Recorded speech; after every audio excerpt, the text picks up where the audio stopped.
mahasiswa dan dosen sudah kehilangan idealismenya. Mereka tidak lagi bernyanyi maju tak gentar membela yang benar, tapi yang mereka nyanyikan maju tak gentar membela yang banyak.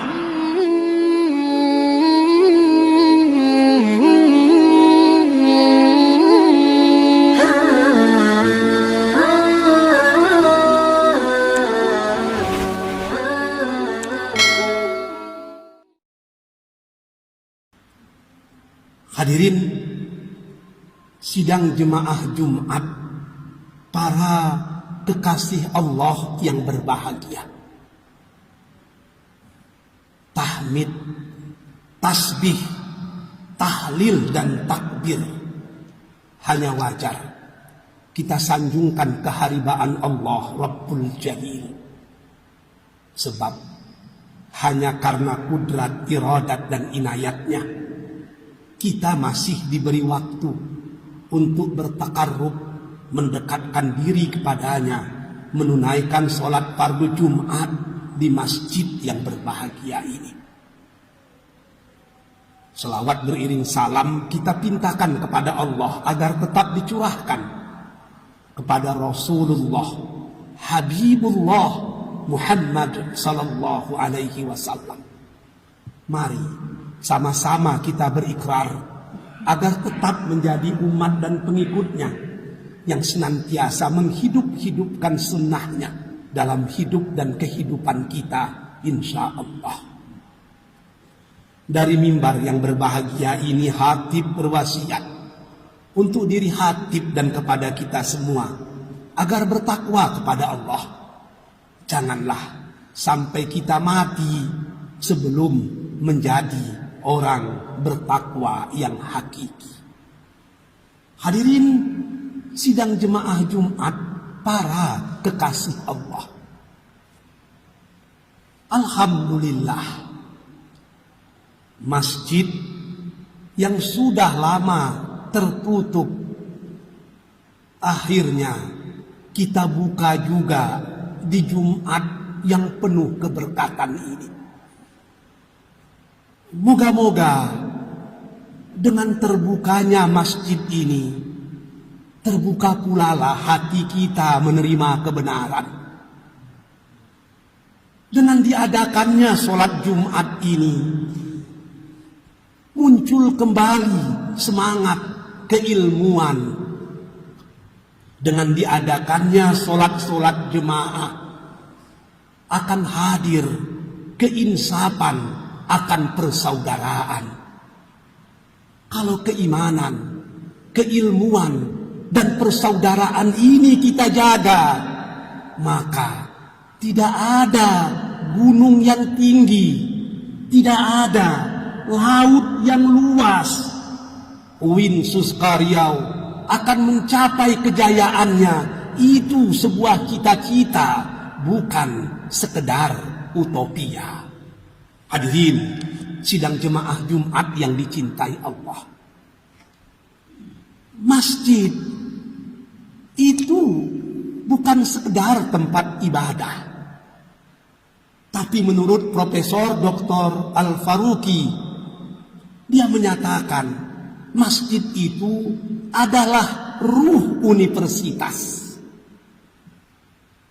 Kalau kita lihat sejarah universitas tertua di dunia, dimulai dari yang berada di Fes, Al-Qarayain, atau yang berada di Sangkur di Mali, maupun Universitas Al-Azhar, ketiga-tiganya dimulai dari masjid.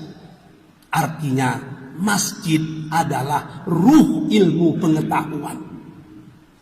Bahkan ada penelitian menyatakan, mengapa toga itu bersegi 4? Menurut sebahagian informasi, toga itu bersegi 4 dimulai dari universitas-universitas Islam tertua di dunia. Toga itu segi 4 karena melambangkan Ka'bah. Para sarjana dilantik dengan memakai toga yang bersegi 4 itu melambangkan Ka'bah, agar di benak, di otak, di kepala sarjana kita ada Ka'bah tempat dia merujuk dan tempat dia kembali. Betul atau tidaknya tentu perlu penyelidikan yang lebih khusus lagi. Hadirin sidang jemaah Jumat yang dicintai Allah. Saya beberapa hari ini sedang asik membaca buku yang ditulis oleh Profesor Dr. Harry A. Lewis, seorang guru besar dan mantan pimpinan Harvard University, Boston, Amerika Serikat. Buku itu indah sekali judulnya. Tajuknya Excellence Without a Soul. Does Liberal Education Have a Future? Buku ini ditulis oleh Profesor Harry berdasarkan pengalaman dan pengamatan dia ketika mengajar di 3 universitas terbaik di Amerika. Yang pertama, Harvard University. Yang kedua, Boston University. Dan yang ketiga, Massachusetts Institute. Ada satu subjudul dalam buku itu yang luar biasa. Tajuknya, What Universities Have Forgotten. Apa yang sudah dilupakan oleh universitas.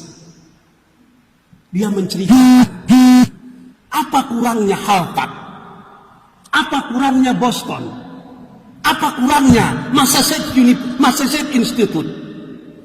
Ketiga-tiganya 5 universitas terbaik di dunia. Bangunannya kelas dunia. Informasi teknologi yang dikembangkan di universitas itu juga kelas dunia. Pelayanannya kelas dunia. Dosen-dosennya juga dosen-dosen bertaraf dunia. Tapi kata beliau,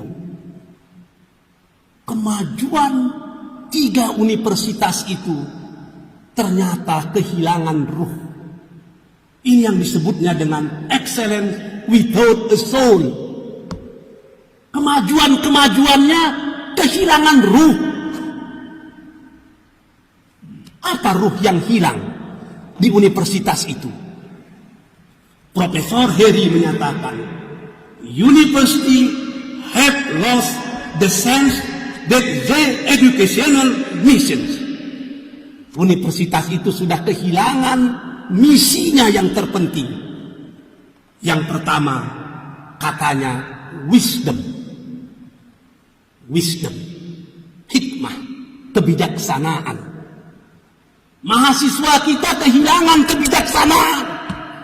Mereka hanya dididik untuk bijaksana, tapi tidak pandai bijaksini. Mereka tidak memahami arti kebebasan. Mereka tidak memahami arti perbedaan. Orang yang berbeda dianggap lawan. Padahal dalam dunia ilmu pengetahuan, perbedaan lawan adalah teman untuk berdiskusi. Hilang senyum mesra. Tidak bisa membedakan perbedaan otak dan perbedaan hati. Wisdom sudah tidak ada. Yang kedua, kata Profesor Harry, yang hilang di universitas-universitas di Amerika adalah moral responsibility. Mereka asik buat penelitian, asik menulis jurnal, tapi mereka lupa di Palestina ada pembunuhan massal. Mereka lupa di Afrika ada kelaparan yang tidak habis-habisnya. Di luar kampus terlalu banyak ketidakadilan. Mereka tidak peduli itu semua, sebab mereka tidak dididik dengan moral responsibility. Yang ketiga,